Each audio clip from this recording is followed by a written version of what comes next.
everyone, welcome to Tuesday Conversation with Friends. And today I have this amazing and wonderful concert pianist with an international career with me. It's Laurent. Let's make sure I say the last name right, Boukobza, right?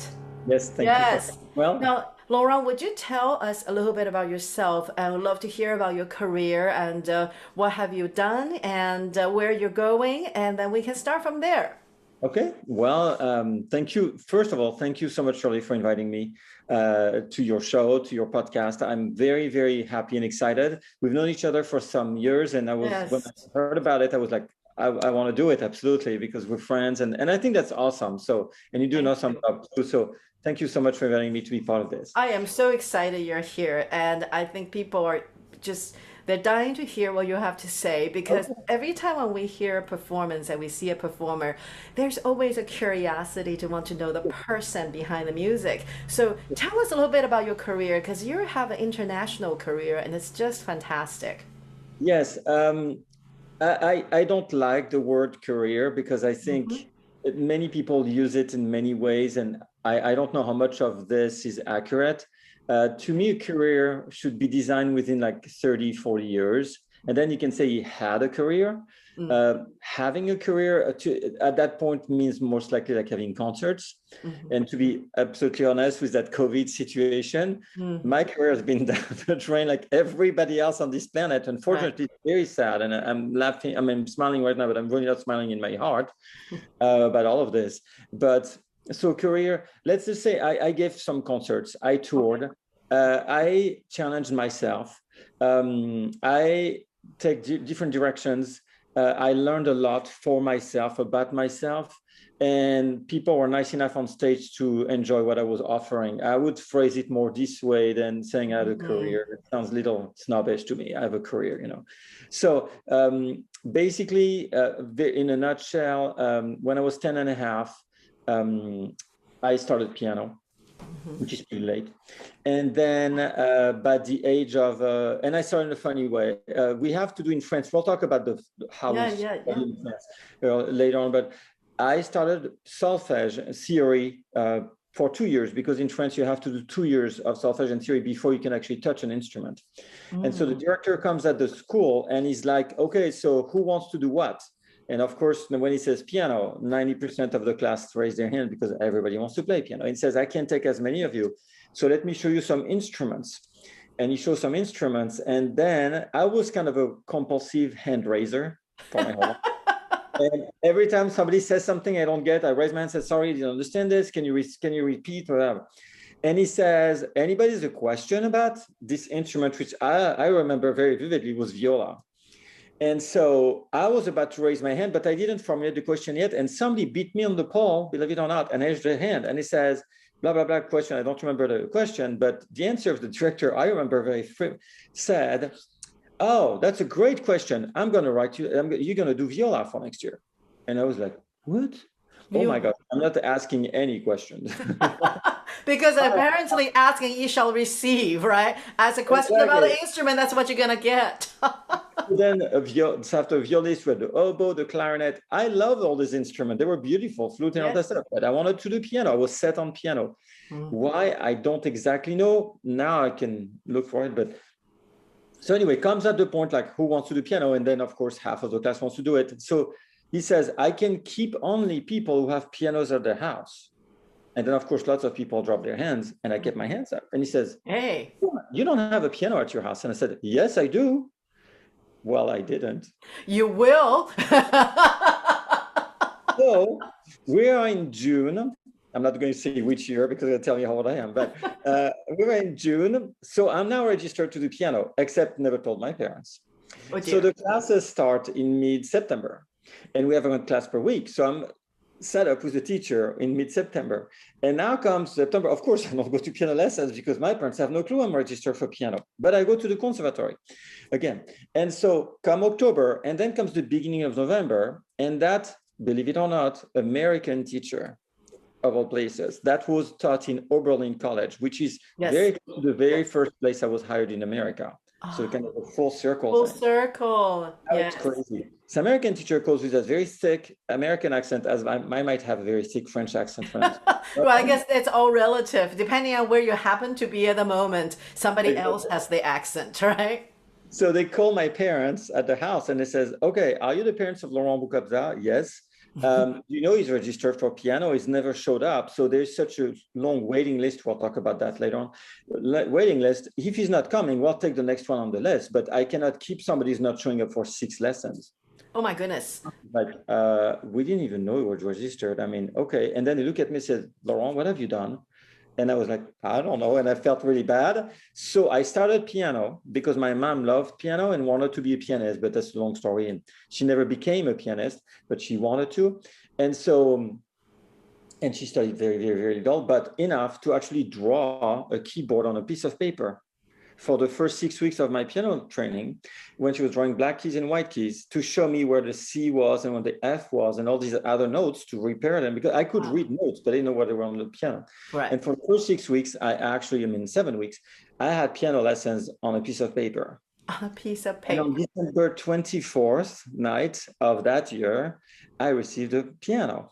Yes. Finally. Exactly. Finally. My first upright, which I still do have. Oh my goodness. Which is really cute, but in France. So that's how it started. I went really fast. 6.5 years later, I entered the Paris Conservatory, which is extremely fast. I mean, I graduated from the conservatory. It took me 8 years to enter the Paris Conservatory. And so after that, I graduated from the Paris Conservatory, which once again, we'll talk about that, I think. It's not because you enter the Paris Conservatory, which is the highest institution in France, you actually graduate. But actually, the statistics says that only half who enters do graduate. Yes, yes. So, And let's talk a moment about that because okay. I think sometimes we hear people say, "Oh, such and such conservatory is brutal," and they have this debate about whether a person should go through a conservatory style training. The training itself is very different, but there's also the mentality which prepares you to enter into, I know you don't like the word career, but profession. That's to enter into the profession. And because this profession, as a performing artist, is not for the faint of heart. If you think it's hard in school that half the people couldn't make it, Yeah, right. think again when you leave school, because you're only competing with people who made it out of the school, and then some with 20 years of experience on top of that. You're competing for the same jobs, Yes. for And the I same think, opportunities. yes, the hardest part probably of this job, as opposed to sports, for example, is the subjectivity. Very, Very very. subjective. So there is some objective stuff, objective statements, but the truth is in swimming, if I swim the 100-meter in 30 seconds, I have the world record, period. Nobody's going to test me. I mean, they can test me if I'm doping and stuff like that. That's a different story. But the time in itself will not be challenged. Now, it's about speed. When we talk about music, it's not about speed. It's playing faster than fast. All the pianists in the world now play faster than fast. So obviously, it's not about that. Everybody's developed techniques and everybody's really good. So we have fantastic pianists out there, like amazing, fantastic pianists. But it's art. Art is about communicating with an audience what the composer wanted to say. So the process is as complex and simple as this. A composer has an emotion, a deep emotion. Right. He's a great composer because he knows how to compose. So I'm going to take Beethoven randomly. Not at all. Right? Yeah, I know because I just want to mention in the beginning we have listened to Chopin's Etude, Opus 10 number 4 in C sharp minor, and it's technically a study, right? An etude is a study, but Yes, certainly it's but not like a yes, study. No. oh no, it's a masterwork. So Yes. at that point, composers have a feeling. From that feeling, they're going to write a piece of music. Right. But the problem is that, as I say to all of my students, when you play a C or you play a D or you play an E flat or whichever note you pick from the scale, it doesn't mean anything. Which if I say black or white, well, when I say black, I mean the color black. When I say white, I mean the color white. And if I go through all the colors, if I say I'm hungry, it doesn't mean I'm well fed, and so on and so on. So words do have a meaning that everybody can understand. So to that extent, a writer, when they write, it's pretty self-explanatory because we have words. Right, right, it has feeling related to a musical phrase. right. And it's complicated. So the whole thing is complicated, and you have to understand that feeling. And as a performer, Mm-hmm. and you read this, so you have to comprehend that your own way, because everybody's going to comprehend that differently. As I said to all students, bring 10 people to a movie theater. They all watch the same movie at the same time. Ask them to tell them what is the main elements that come out of the movie. And you might come up with 5, 6, even 10 different answers. That's right. And I think this is perfect. Yeah, because right now we're going to listen to an excerpt of a very well-known piece by Debussy. Of course, you know, out of all the examples we're going to hear today from you, he is the only actual French composer. And we're going to listen to this piece that we all know, but Laurent's interpretation is so unique because everybody is different. We're going to listen to an excerpt of Clair de Lune.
So now we just listen to the Claire de Lune. Talk to us a little bit about your relationship with Debussy in this piece.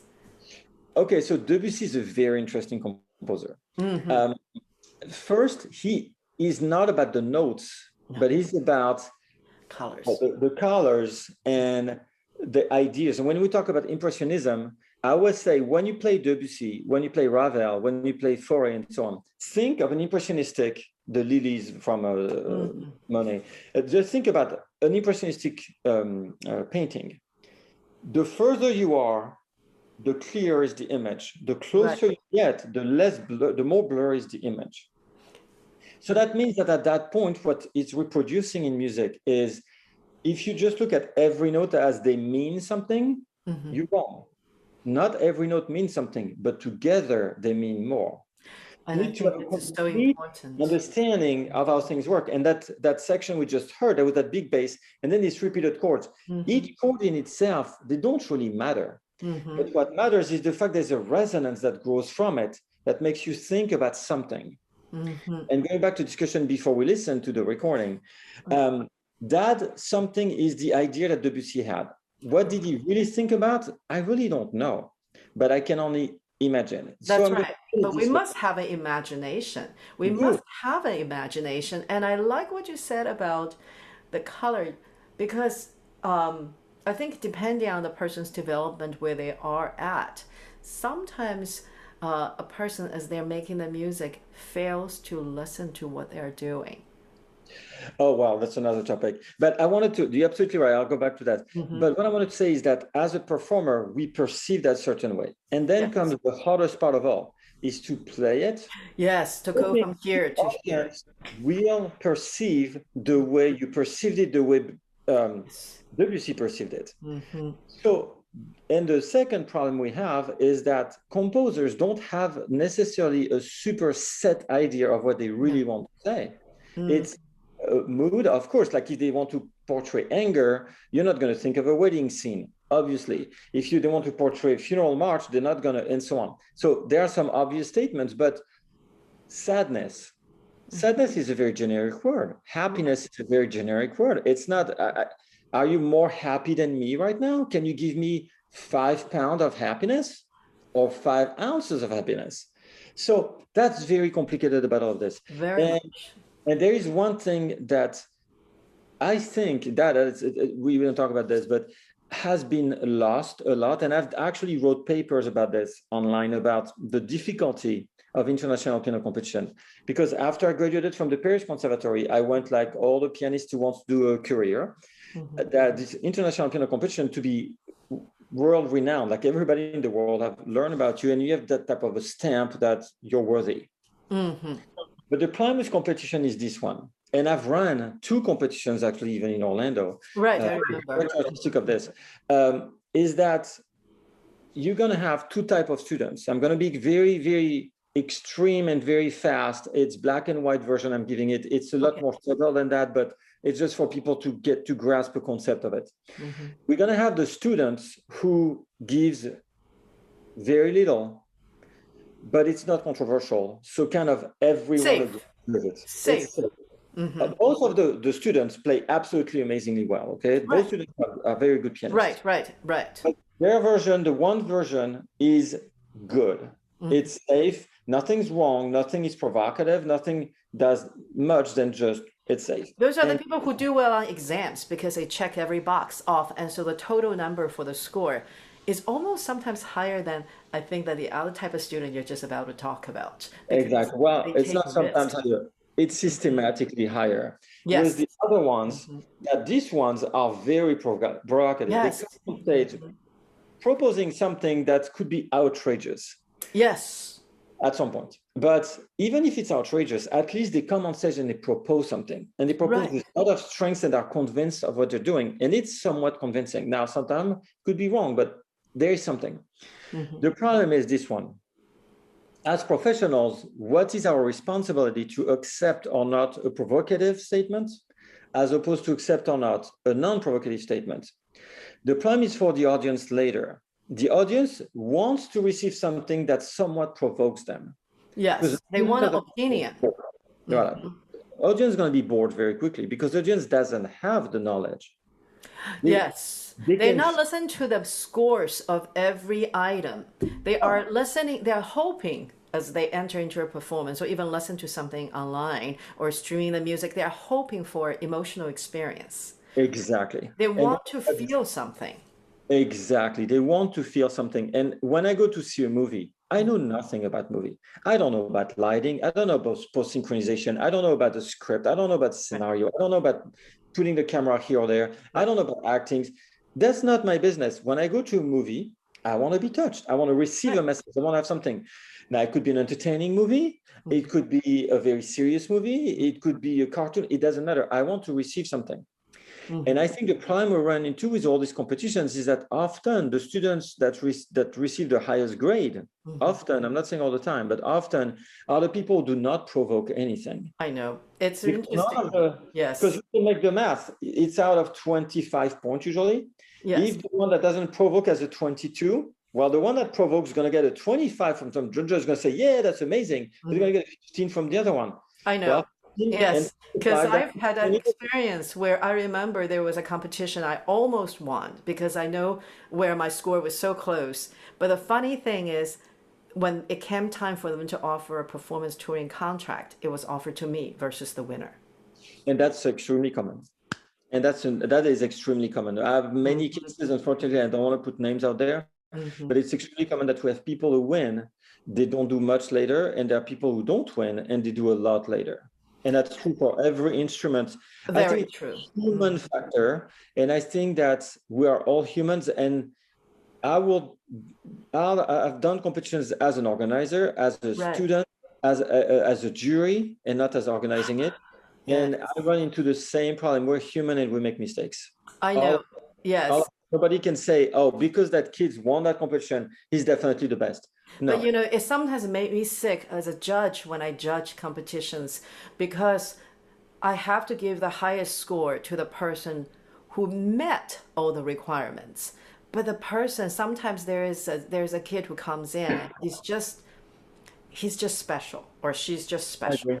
Yeah. But this special person unfortunately usually took some risks. So no, they just lost 2, 3 points in one small area, but I couldn't let this person win because that's not how it's set up. But this is interesting because the next excerpt we're gonna listen to we're gonna listen to a few minutes of the list that plays on Lecture de Dante, and now that piece is challenging and interesting and a very different personality. So let's listen to that, and then we're gonna come back and talk a little bit about a Hungarian who was writing music in France.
Now, Laurent, talk to us about your relationship with this piece, because this piece obviously requires a huge baseline of technique and accuracy, because without it, you cannot be free. But obviously, you took what we just talked about, some risks to have a point of view in the way you played it. So let's talk about that. Okay, so first, I learned that piece when I was 16 and a half, so only 16 Oh my God. How do you play it that now versus how you played it then? What are the differences? Something has happened in between. It's a joke. I have actually the recording of when I played it because it was at the conservatory where I was. Right. And I listened to it one day and I was like, wow, I can see the talent behind it. I can see there is some stuff, there's spark and all that stuff, but it's so messy. It's so. I think when we were young, we just want to get it out there, right? Oh, yeah, And yeah. It's like, there's a little push in the technique, the messiness in everything, right? it's one of the hardest pieces for piano. I mean, it's and the section that I picked has, I don't know, about 2 minutes right before the end. The section that has tam pa pam pi pim pi pim pam pam pam pam. That's hours and hours and hours of repetition because it's so difficult. You have to play that piano, which if you play that loud would be easier, but he wants that piano. So all the difficulties, and Liszt is known for this. It's like he makes it the hardest at the end of the piece. So when you're the most tired. It's when you're tired, right? He's challenging the pianist to its limits. It's just absolutely. I mean, the piece is 17 some minutes. Exactly. Yeah. So you're tired. You can potentially be tired by the time you reach the hardest part of the piece, you know? Yeah. But it's well written because there are sections when you can rest also. Yes. But it's extremely challenging. So when you play pieces like this, you always have to remember one thing, and you're going to love this. The first instrument, I keep saying that for so many years I've been teaching now, the first instrument of them all remains voice. So voice is the rule for everything. And for the simple reason that when humans were a million years old, and like a million years ago, they didn't have an instrument. They definitely not have a piano. They had a flute maybe that was after, because they have to find a tube in which they put holes. Figure out how to make it work, right? Singing is a lot faster and easier. That's what we have. We sing and we talk. So the first relationship we have to have with music is voice. Yes. And every great composers know that. Yeah. And when I do my videos on the 32 Beethoven sonatas, I keep repeating this. If vocally what you say makes no sense, don't. Yeah. The composer is going to write against the voice. Like, ask any singers to go high on the register and to diminish. That is brutal, right? It's not natural human. Right, exactly. It's not natural for every voice. There's some voices that naturally have that tendency and facility, but that's because that's a particular type of instrument, but not all instruments do that naturally. Exactly. And then if you ask the singers to go low and create a crescendo, it's very difficult too. So as a pianist, we have other problems that the voice don't have, which is very difficult for, is that piano, the sound decays. Yes. Singers can increase the sound on a note. Well, we can't do that on piano. That's a huge problem we have. So on that, yes, playing the piano cannot be like the voice. But the concept of a phrase, the concept of breathing, the concept of articulation must be respected as if you're a singer. So I say to my students, if you can't sing your line, you won't be able to play them properly. I agree. 100%. It's so true. And you mentioned in passing about Beethoven, your project. Let's talk about that project and why you chose it. Okay, so I chose it. Took me about 10 years before I actually finished it one time. And I started I started when I started the Beethoven sonata. So my first CD had the Wallstein on it, and I was 20 years old. So that was a long time ago. But doing all 32 of them came in about 2010, 2009. Right. And I said, I want to do a big project. And I want kind of a testament, if you will, of some type of the work I've been accumulating for all these years of, as you said, career, concertizing, a master class. Profession, right?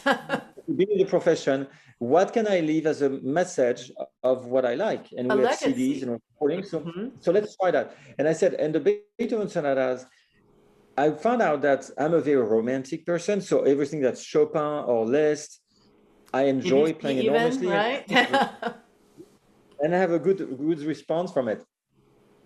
But then there's a personality of me that's very, can be very mad very quickly, but not for long, you know?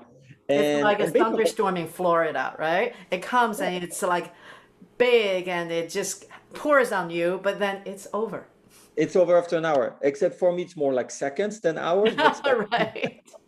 so exactly. And so I thought, okay, and then of course I've played Beethoven. And I was like, I think the 32 Beethoven sonatas are a big part of what I think. And then there's another aspect that interested me a lot. I found out that we have two testaments in the world of music. The first testament is the 48 Prelude and Fugue from Bach from the Well Tempered Clavier. Right. Because that's when Bach set the rules, or the rules were set by Bach. I don't exactly know how to say it because it's Right.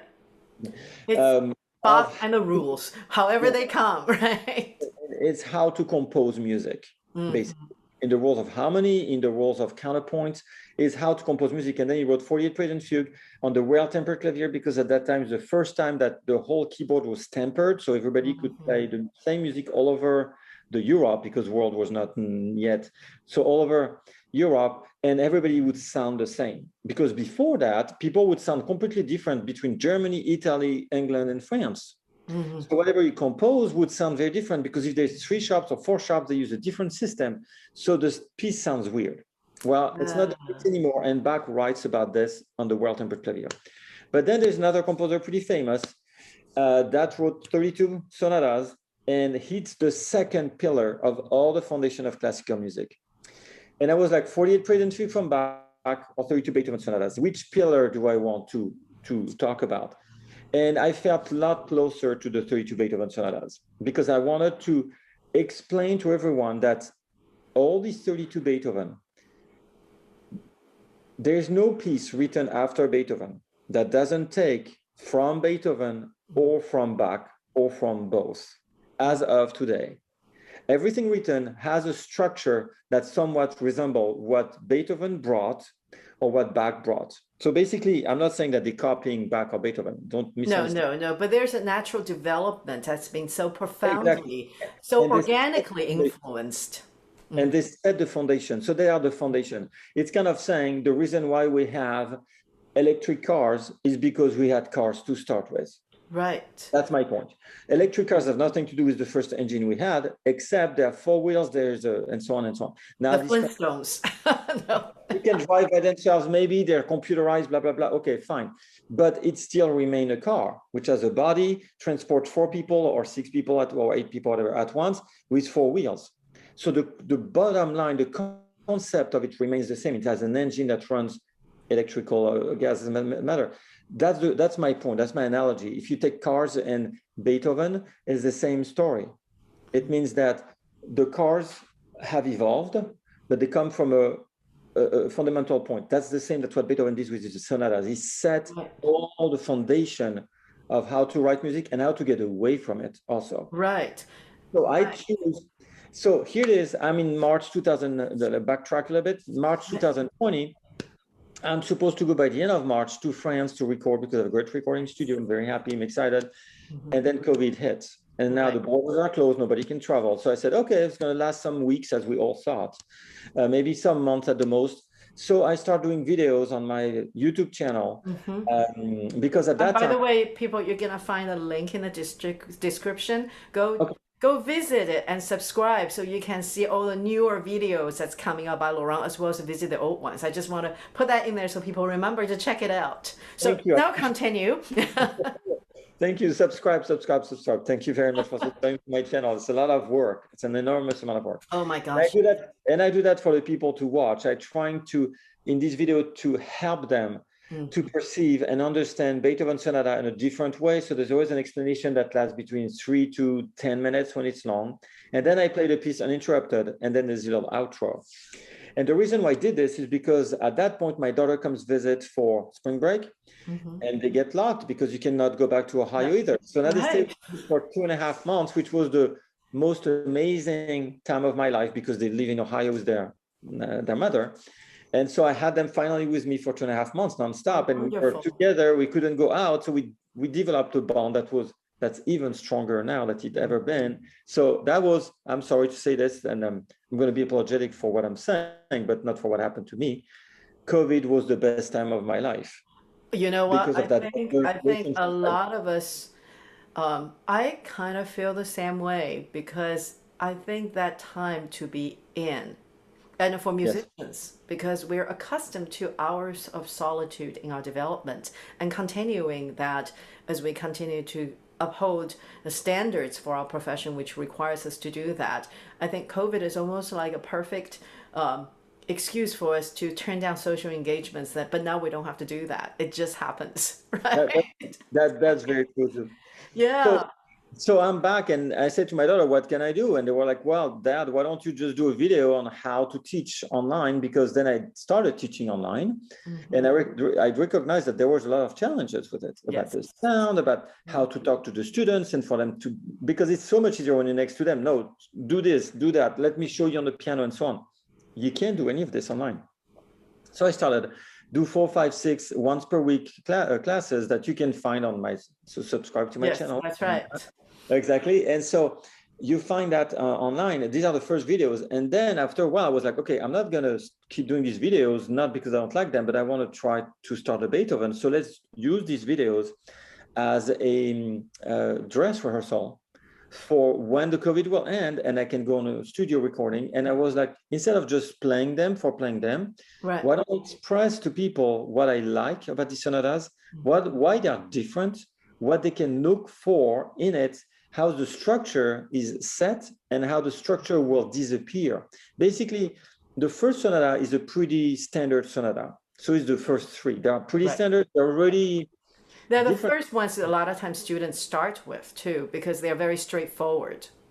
Exactly. They're pretty simple. First one and fifth one. Although I found out that second and third are extremely difficult for pianists, but that's besides the point.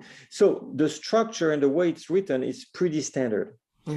There are twists, but it's pretty standard. But then you go to the last 3, and now there's nothing standard about these sonatas at all. So how do you go from super standard to no standards at all? The famous Opus 111 has actually 2 movements. And the first movement is somewhat of a sonata form, but I'll explain that when it comes. And the last movement is a variation. And that's it. It ends this way.